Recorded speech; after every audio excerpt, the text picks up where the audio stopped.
일당백이라는 얘기를 참 많이 하는데요. 개척교회 하면서 일당백이라는 얘기를 참 많이 실감합니다. 근데 저희 중창단이 정말 매번 제가 칭찬을 하지만 일당백이면 틀림없습니다. 감사드립니다. 늘 은혜로 이렇게 하나님을 찬양하는 여러분들, 하나님께서도 얼마나 기쁘게 받으시겠습니까? 이번 주부터 저희들이 석 달 정도 그 욥기를 큐티하게 됩니다. 생명의 삶을 통해서 저희들이 그 말씀을 따라가고 있는데 욥기 전체적인 그림을 지난 수요일에 잠깐 살펴봤지만 다시 한번 정리를 해보면은 여러분 잘 아시는 대로 의인이었던 욥이 자신이 예상치 못했던 고난과 시련을 받게 됨으로 말미암아 다시 한번 그 하나님을 더 정확하게 알아가는 그런 과정, 그리고 나중에 하나님과의 그 대화를 통해서 하나님, 진정한 하나님을 다시 발견하고 다시 한번 우뚝 서는 신앙의 승리자의 모습을 보여주는 것 전체 욥기의 줄거리다라고 저희들이 볼 수가 있습니다. 이 고난과 시련의 문제는 저희들의 삶 속에 누구 하나 예외 없이 다 찾아오는 문제들입니다. 저희들이 예수를 믿는다 하더라도 고난과 시련은 항상 있습니다.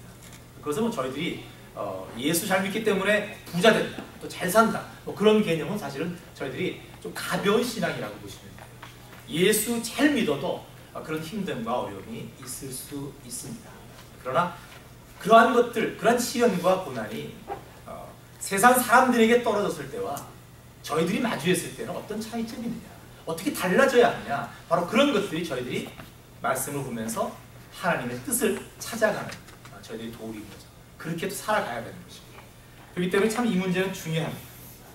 저희들이 만약 그냥 석 달 정도 감사하게도 욥기를 저희들이 묵상하면서 온전히 다시 한번 하나님을 알게 되고 또 하나님의 주권에 의한 이 시련과 고난에 대한 나름대로의 해석을 하게 되고 또 어떻게 풀어나가야 되는지는 그런 답을 찾게 된다면 저희들은 적어도 지금보다는 더욱 성숙된 그런 믿음을 가지게 될 것입니다.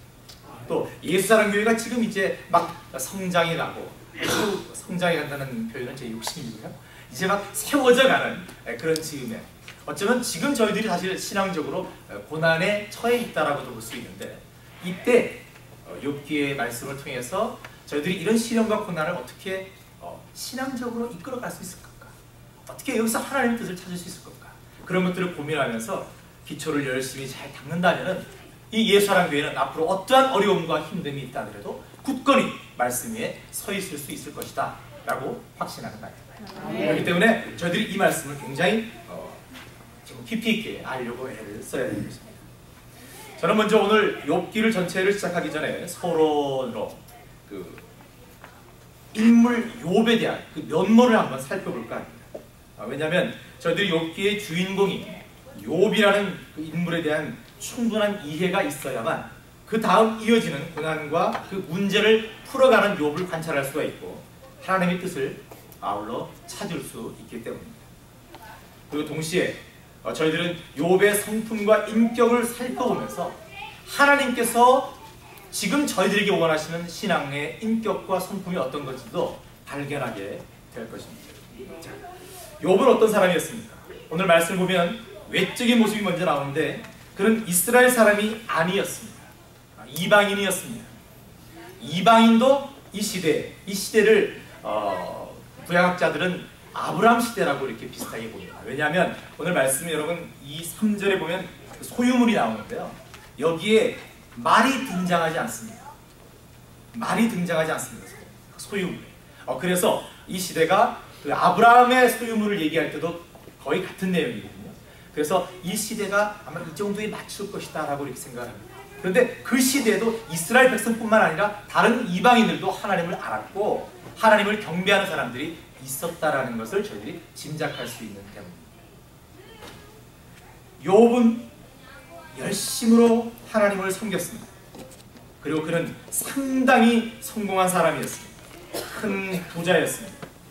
어쩌면 그 지방에선 최고의 부자였을 것이다 저희들이 짐작해 볼 수 있습니다. 말씀 3절 그 소유물에 대한 소개가 나오는데 그 뒤에 보면은 이 사람은 동방 사람 중에 가장 큰 자라는 표현이 있습니다. 요즘 말로 얘기한다면 재계순이 한 1위쯤 되었다 이렇게 볼 수 있습니다. 이것은 욥은 적어도 물질에 관한 부족함이 없는 대단한 사람이었다라고 볼 수 있습니다. 그도 그럴 것이 욥의 아들들이 그 자식들이 어떤 뭐 파티나 어떤 일을 하고 나면 항상 그 다음에 성결치 않을까 싶어서 번제를 드렸던 것만 보더라도 욥의 재력이 굉장했다라는 것을 저희들이 조금은 짐작해 볼 수 있습니다. 그런데 더 놀라운 것은 욥의 이런 외적인 나타내지는 그런 모습뿐만 아니라 그의 내적인 영적인 면도 아주 훌륭한 사람이었다는 것입니다. 오늘 저희들은 이 부분에 좀 집중할 필요가 있습니다. 말씀 1절, 우스 땅에 욥이라 이름하는 사람이 있었는데 그 다음부터입니다. 그 사람은 순전하고 정직하여 하나님을 경외하며 악에서 떠난 자더라. 그리고 이 말씀은 다시 8절에서 반복되고 있습니다. 그리고 2장 넘어가시면 3절에서도 하나님께서 똑같이 재확인하십니다. 한마디로 하나님께서 칭찬하실 정도로, 이렇게 칭찬하실 정도로 욥은 모든 면에서 훌륭했다라는 것입니다. 바로 이것이 하나님께서 칭찬하시는 욥의 인격과 성품이 바로 하나님께서 원하시는, 지금 저희들에게도 원하시는 그런 신앙인의 인격이요 성품일 수 있다라는 것입니다. 그러기에 저희들은 그런 면을 잘 관찰할 필요가 있는 것입니다. 첫째, 욥이 순전했다라고 얘기합니다. 순전이라 함은 도덕적으로 흠이 없고 완전한 것을 얘기합니다. 순결한, 무흠한, 즉 사회의 법적으로나 윤리적인 측면에서 욥은 참으로 깨끗한 완전한 사람이었다라는 얘기입니다. 물론 순전하다는 것이 하나님 앞에 죄가 없다라는 얘기는 아닙니다. 여러분 잘 아시다시피 의인은 한 사람도 없습니다. 그렇죠? 그러나 최소한 사실 욥의 순전하고 정직하다는 표현은요, 하나님 보시기에도 그러했겠지만 세상 사람들이 보기에도 그러했다라고 짐작할 수 있습니다. 왜? 순전했다라는 것과 정직했다라는 표현은요, 밖으로 그 사람의 인품이 나타나야지만 판단할 수 있는 것이에요. 여러분, 제가 정직한 사람입니다 이렇게 고백을 하는데요, 제가 만약 고백합니다. 그런데 제 삶이 정직하지 않으면 전 정직한 사람이 아닙니다. 그렇죠? 제 삶이 정직해야지, 보여지는 것이 정직해야지 정직하다는 그런 평가를 받을 수 있는 것입니다. 그러니까 앞에 순전하다, 정직하다는 이 평가는 사실 사회의 다른 사람들의 평가일 수도 있습니다. 물론 하나님께서 그렇게 보시지만 상당히 세상적인 잣대의 기준을 봐서 순전한 사람이었다라고 저희들은 욥을 평가할 수가 있습니다. 욥은 최소한 그 시대, 그 지역의 기본적인 사회의 도덕과 윤리를 철저히 지키는 그런 선한 사람이었다라는 것을 저희들은 짐작할 수 있습니다. 지금 저희들이 살아가고 있는 이 시대, 이 사회는 이 순전함을 잃어버린 그런 세대라고 생각합니다. 순전함 같은 것은 사실 깨끗한, 완전한 이런 것보다도 그건 너무 기대치가 큰 거고요. 사실 상식이 사라진 세대가 아닌가. 아주 기본적인 상식만 통해도 세상이 이렇게 악하고 시끄럽지 않을 것 같은데 그 상식마저도 무너진 그런 세상에 저희들이 살고 있는 것은 아닌가, 이런 생각을 해볼 때가 많습니다. 정말 세상은 하루가 다르게 저희들이 감히 상상할 수 없을 만큼 악해지고 있습니다. 그리고 놀라운 것은 그 악한 현상과 상황이 지금은 저희들이 깜짝 놀라는 그런 일들이지만 그것이 시간이 지나면서 그것이 당연한 것처럼 받아들여진다는, 그것도 그럴 수 있구나, 그럴 수 있다. 그래서 그 악의 범위가 점점 확산되고 있다는 것이 큰 문제입니다. 여러분, 교회는 선과 악을 구별함에 있어서, 하나님의 말씀과 하나님의 말씀이 아님을 구별함에 있어서 굉장히 좀 스트릭트해야 됩니다. 아주 강한 잣대가 있어야 됩니다. 이것도 그럴 수 있고 저것도 그럴 수 있다가 아닙니다. 교회에서는 항상 say no, say yes 밖에 없어야 됩니다. 이게 중요합니다. 지금 오늘날 교회가 왜 이렇게 힘이 없습니까, 여러분? say no 할 때 어중간하게 maybe 그럴 수도 있지 라고 놓았기 때문에 그렇습니다. say yes라고 해야 될 때도 no일 수도 있어, 사람이니까, 이렇게 저희들을 합리화시키는 그런 교회가 되었기 때문에 오늘날 교회가 이렇게 힘이 없는 것입니다.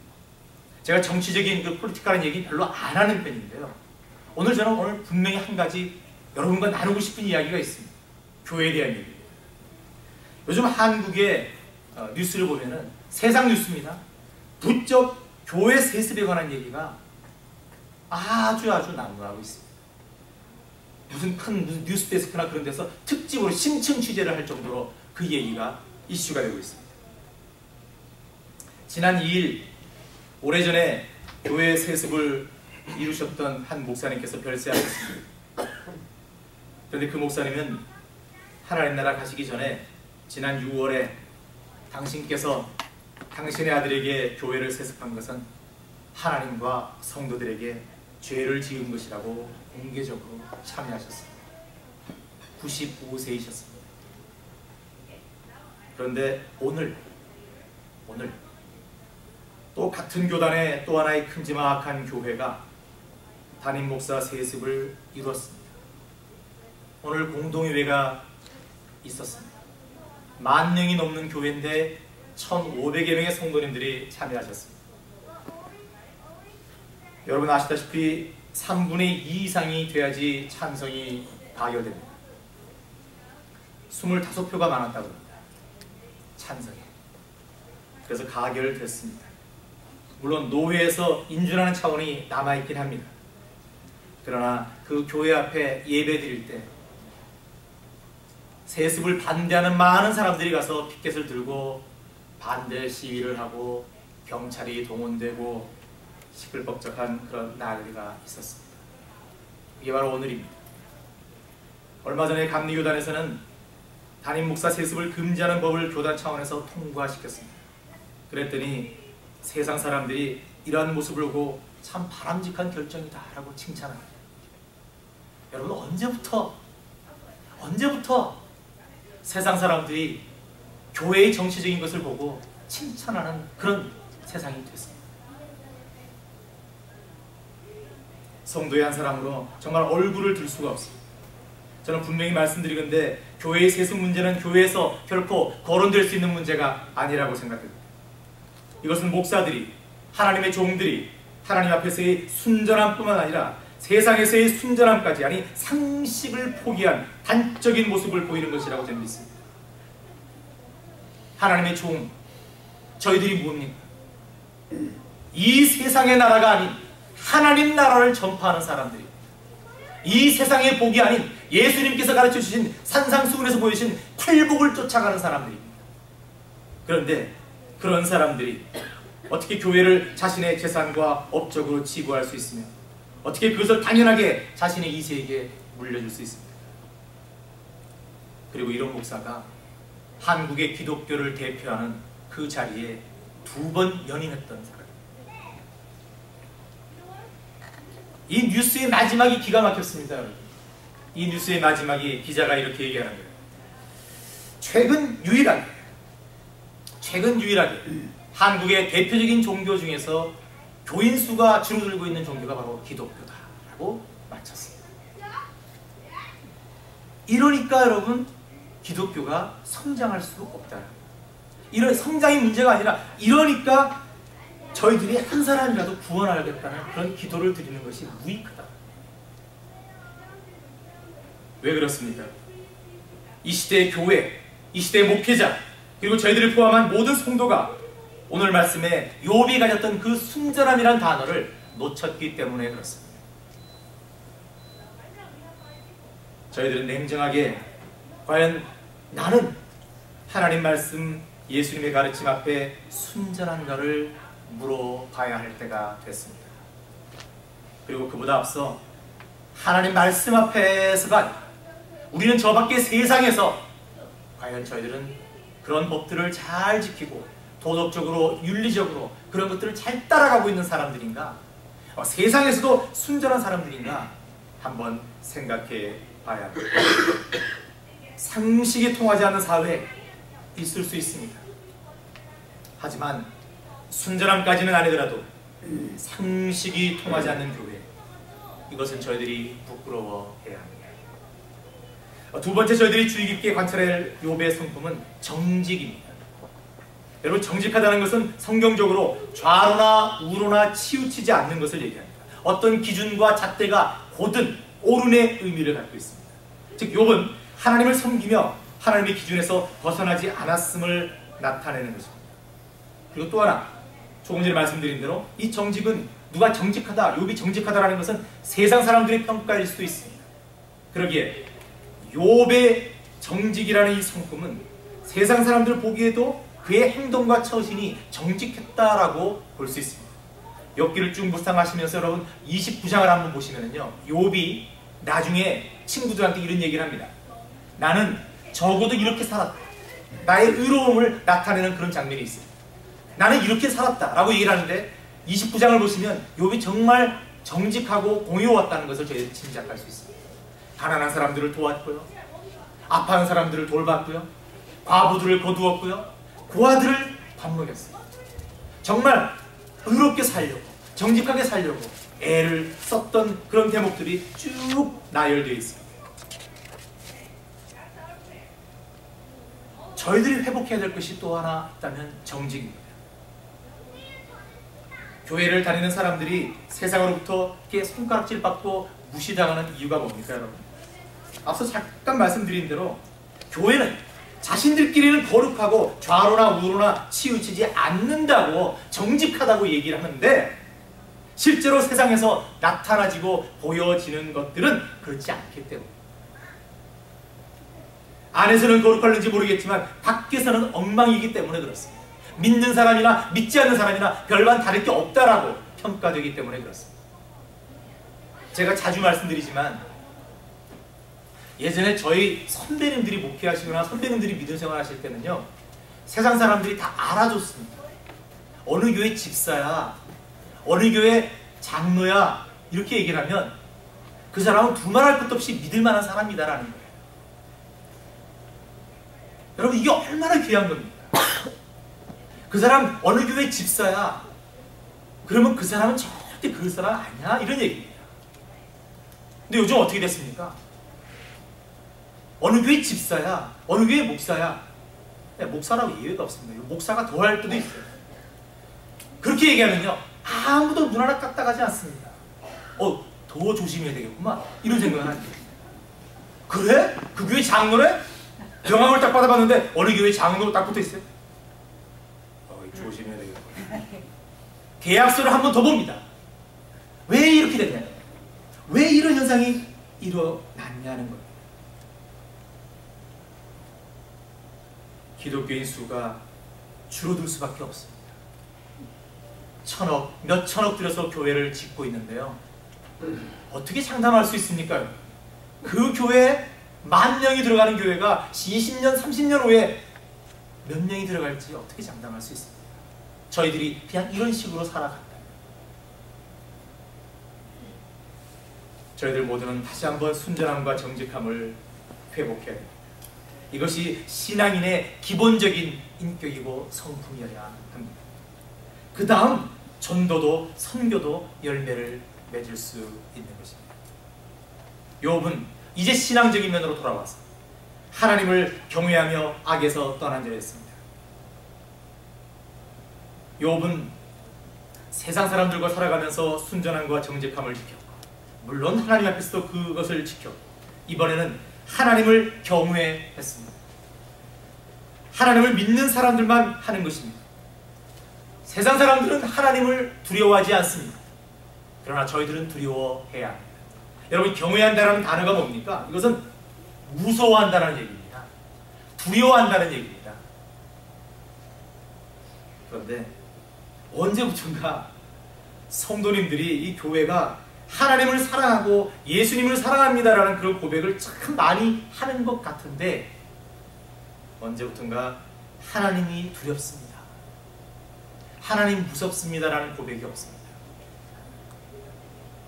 솔직히 말씀드리면 하나님께서 저희들을 일방적으로 사랑하는 그 모습과 그 복과 그 은혜만을 사랑할 줄 알지, 하나님께서 저희들을 향해서 잘못했을 때 노여워하고 심판하시는 그런 하나님을 별로 좋아하지 않습니다. 그러기에 당연히 하나님을 별로 두려워하지도 않습니다. 얼마 전에 또 기사를 보니까 꼭 기사를 내도 기자들이 참 못됐게 내잖아요. 또 다른 사람 얘기도 아니더구만 뭐 꼭 그 중에 한 사람 끼어 있으면 기독교인들을 이렇게 손가락질하잖아요. 그 제목이 뭐냐면 뭐 독실한 기독교인도 점을 본다 뭐 이런 거였어요. 그렇겠지. 그래서 봤죠. 근데 이 사람이 강남에서 장사를 하고 있는 모양인데 제법 소문이 나서 아주 큰 돈을 버는 모양이에요. 뭐 연예인도 오고 별의별 사람들이 나오는 모양이에요. 근데 그 중에 자칭 독실한 기독교인들도 무지하게 많다라는 거예요. 강남에 큰 교회들 많지 않습니까? 그 교회들 거기 다니시는 분들도 많이 오신다라는 거예요. 연예인 기독교인들도 많이 온다라는 거예요. 우리 점쟁이가 이렇게 얘기하는 거예요. 다들 세상이 힘드니까 위로를 받고 싶은 거지. 그래서 나는 정신과 의사 같은 사명감으로 그들을 위로해주고 있지. 대단한 거 아닙니까 여러분? 교회에서 해야 될 일, 저희들이 맡아야 할 소명, 그 점쟁이가 하고 있는 거예요. 그리고 그 점쟁이한테 그런 것들을 위로받으려고 하나님 믿는 사람들이 가는 거예요. 하나님을 두려워하지 않고 겁내지 않기 때문에 이런 일이 가능한 거죠. 저희들은 먼저 예배당에 들어올 때나 저희들이 일상생활을 살아갈 때 항상 하나님이 저희들을 사랑하시는 것 너무 귀하고 행복하고 아름다운 것이지만 그거와 더불어서 하나님을 경외하는 마음이 있어요. 하나님을 두려워해야 돼요. 하나님을 무서워해야 돼요. 바로 그것이 하나님 앞에서 저희들이 겸손한 모습입니다. 그런 마음이 있어야지 감히 악에서 떠나지 않겠습니까? 하나님을 두려워하지 않는데 그 악이 우리에게 찾아온들 뭐 겁납니까? 그냥 한 발 담그면 되는 거지. 하나님 별로 무섭지 않아요. 이렇게 악을 담궈서 막 즐거워하다가 돌아와서 하나님께 기도하고 하나님 잘못했습니다. 그럼 용서해 주시면 돼요. 이런 너무나 안일한 신앙생활을 저희들이 하고 있는 것입니다. 제가 큐티 나눔방 여성교회하고 큐티 나눔방 하면서 제가 슬쩍 제가 이렇게 늘 주일날 또는 수요 예배 때 말씀드리는 것이 너무 좀 이렇게 하나님 말씀에 준하게 살아야 된다는 것을 너무 강조하다 보니 제가 좀 너무 강하게 말씀을 드리죠. 죄송합니다. 그런 말씀을 드렸더니만 실제로 그런가 봐요. 여성교회 성도님들이 아무 말씀 안 하시고 좀 그렇죠. 다 그러시더라고요. 근데 저는 솔직히 아니라고 했으면 고맙다고 하려고 그랬는데 당연하더라지. 그렇죠. 좀 강하죠. 막 그러시더라고요. 그래서 제가 그날 회개했어요. 하나님, 제가 좀 강한 메시지 아니고 저도 하나님 얼마나 정말 하나님 스윗하십니까? 우리 예수님 얼마나 사랑스럽습니까? 그런 정말 델리케이트한 아주 섬세한 그 사랑을 갖고 있는 예수님의 그 사랑을 제가 전하고 하나님의 그 놀라우신 큰 사랑을 저도 전하고 싶습니다. 그래서 좀 이렇게 화기애애한 분위기로 하나님 예배드리고 싶습니다. 그리고 준비한 말씀이 오늘 말씀.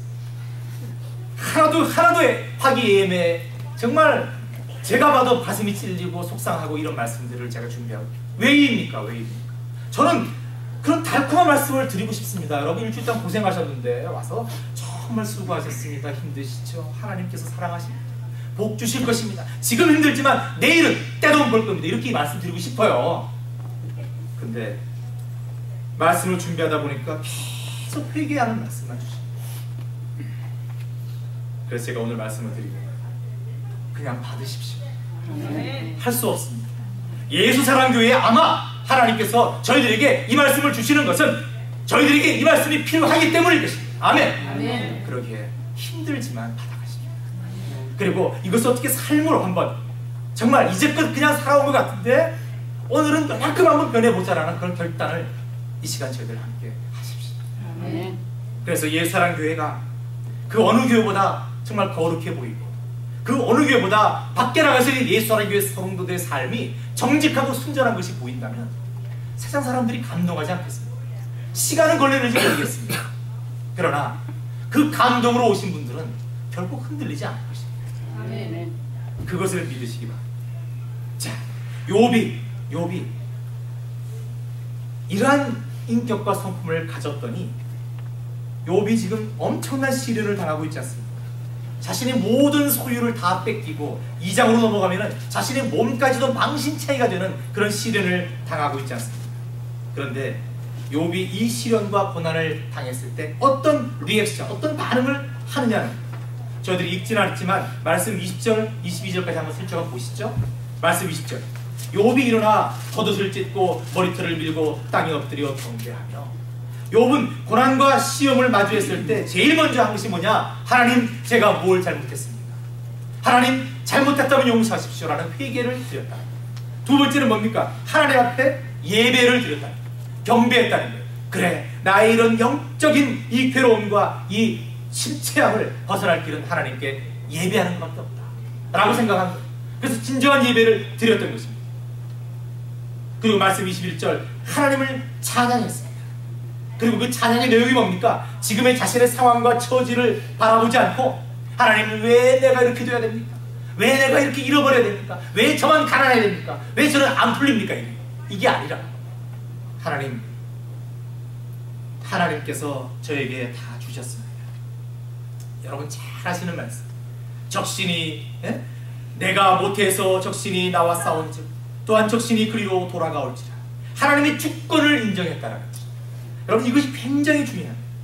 말씀 22절 마지막으로 욥은 모든 일에 범죄하지 않고 하나님을 향하여 어리석게 원망하지 않았다. 이 말씀에 찔림이 많죠? 저희들은 하나님을 원망할 때가 참 많습니다. 그러나 욥은 적어도 그렇게 하지 않았다. 왜? 욥은 순전하고 정직하고 하나님을 두려워하고 경외하고 악에서 떠난 사람이었기 때문에 그러했다는 것입니다. 바로 저희들이 도달해야 할 신앙인의 인격이 바로 이 정도입니다. 저도 이 말씀을 준비하면서 정말 멀었다. 오늘 우리 중창단이 저 높은 곳을 향하여 찬양을 불렀는데 실감했죠. 정말 저 높은 곳을 향하여 저희들 가야 할 길이 진짜 많아요. 그런데 참으로 놀라운 것은요, 욥의 성품과 인격, 이 놀라운 욥의 성품과 인격, 저희들이 따라가야 할 이 인격, 하나님께서 원하시는 이 신앙인의 기준, 이것이 끝이 아니라는 것입니다. 여러분, 하나님께서는 사실 이보다 더한 수준의 믿음과 신앙, 인격을 원하십니다. 그 증거가 뭡니까 여러분? 이 즈음에서 사단과 하나님이 함께 회의하시는 천상회의 장면을 한번 보십시오. 말씀 9절부터 11절인데, 사단이 여호와께 대답하여 가로되 욥이 어찌 까닭없이 하나님을 경외하리까?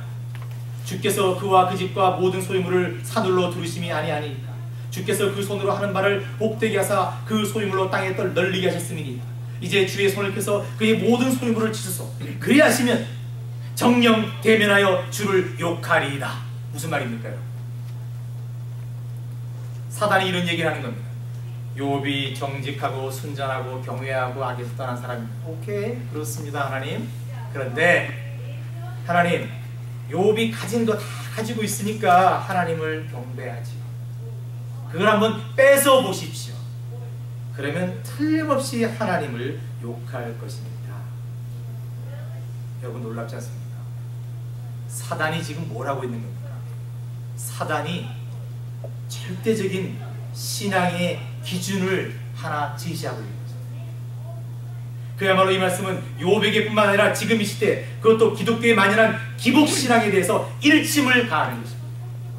복 주니까 예수 믿는 거 아니냐, 너 잘 되니까 예수 믿는 거 아니냐, 그 얘기를 지금 사단이 던지고 있는 것입니다.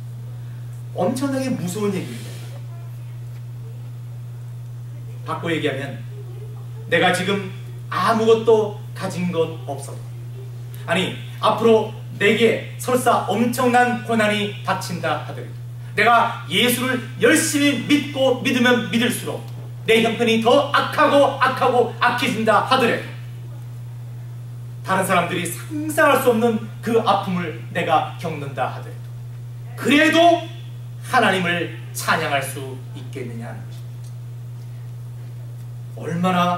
얼마나 어려운 기준입니까? 누구나 감사할 수 있는 상황에서 감사하는 것은 정말 누구나 다 하는 것입니다. 하지만 도저히 감사할 수 없는 상황에서 감사하는 것은 결코 쉬운 일이 아닙니다. 오직 그 마음에 하나님을 향한 전적인 사랑이 있을 때, 그 사모함이 있을 때 가능한 것입니다. 그렇다면 지금 저희들의 각자의 신앙 수준은 어느 정도입니까? 참으로 엄청난 도전이 아닐 수 없습니다. 욥기는 이렇게 시작하고 있는 것입니다. 너희들이 모든 것을 잃었을 때, 세상 사람들의 기준으로 봐서 너희들이 갖고 있는 모든 것들과 그 행복과 그 안녕과 평안함을 잃어버렸을 때도 너는 눈물을 흘리며 우리를 구원하신 예수 그리스도를 찬양할 수 있겠느냐. 그걸 저희들에게 지금 던지고 있는 것입니다. 사랑하는 성도 여러분, 오늘 저희들은 엄청난 도전을 받고 있습니다. 저희들이 앞으로 하나님의 자녀로 예수 그리스도의 제자로 살아갈 때 어떠한 고난과 시련에도 흔들리지 않는 믿음과 신앙을 지키기 위해서는 오늘 말씀의 욥의 신앙의 인격과 성품과 또 사단이 제시한 그 엄청난 수준까지 저희들이 가야 합니다. 다시 말해 저희들은 점점 가벼이 여겨지는 하나님과 이웃을 향한 순전함, 정직함을 저희들 삶을 통해서 회복해야 하고, 그리고 하나님을 두려워하고 경외하며 악에서 떠난 삶을 살아가도록 노력해야 합니다. 그와 더불어서 앞으로 저희들 삶에 어떠한 고난과 시련이 있다 할지라도 그럴 때일수록 더욱더 예배당에 나와서 무릎 꿇고 하나님께 기도하고 더욱더 이웃을 사랑하고, 아니 나보다 더 힘든 사람이 없을까를 바라보는 그런 넉넉한 예수님의 사랑을 저희들은 실천해 나가야 한다는 것입니다. 힘듭니다. 저희들 힘듭니다. 하지만 이 모든 것이 저희들 중심에 오직 하나님만, 예수님만, 성령님만을 품고 있다면 가능할 수 있습니다. 아무쪼록 예수사랑교회는, 그리고 저희들은 앞으로 어떠한 일이 있더라도 하나님만을 예배하고 경배하고 사랑하게 되기를 간절히 바랍니다. 어떠한 고난이 있더라도 늘 감사하고 하나님만을 찬양하는 그런 멋진 예수사랑교회 되기를 간절히 소망합니다. 기도하겠습니다. 하나님, 욥의 시련과 아픔을 통해서 저희들에게 다시 한번 저희들이 갖추어야 할 신앙의 기준을 말씀하시니 감사합니다. 하나님, 저희들의 능력으로는 감히 이 경지에까지 갈 수 없을 것 같은 그런 답답함과 그런 어려움이 밀려옵니다. 성령 하나님 역사해 주시옵소서. 저희들을 끝까지 인도해 주시옵소서. 하나님을 사랑합니다. 하나님을 예배하기를 소망합니다. 그러하오니 저희들을 붙들어 주시옵소서. 성령 하나님께서 저희들 한 사람 한 사람의 삶, 세상 밖에서의 작은 일까지도 간섭해 주시옵소서. 감사드리며 예수 그리스도 이름 받들어 기도드립니다.